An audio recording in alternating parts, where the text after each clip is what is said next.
দেখো বন্ধুরা, এখানে কতগুলো চিকেনের পিস নিয়েছি। একটু আর এক রকমের কাবাব করব, যেটা হচ্ছে আজকে তো 31 বলে তোমাদের দেখালাম একটা কাবাব।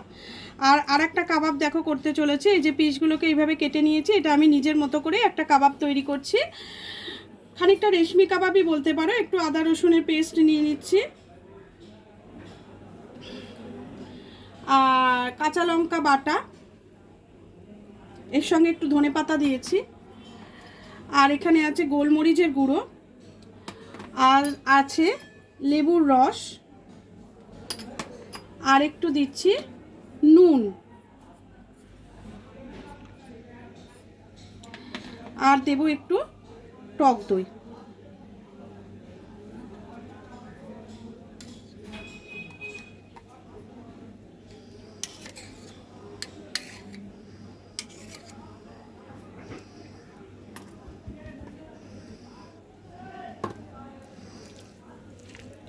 এবারে এটাকে ভালো করে মিক্সড করব।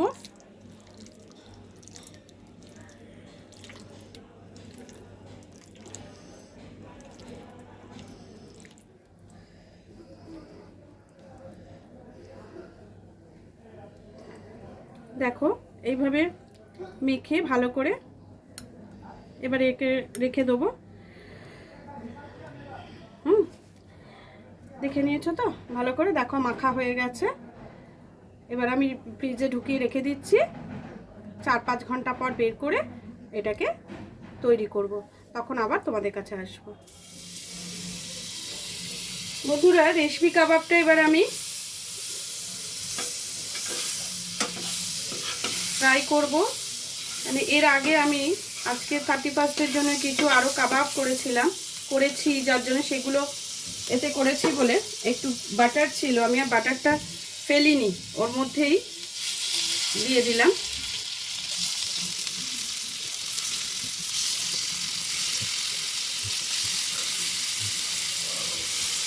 আমি অল্প করেই করেছি, যার জন্য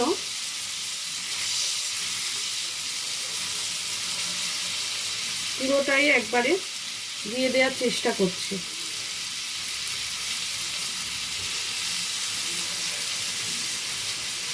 মশলাগুলো ওপর থেকে দিয়ে দিচ্ছি।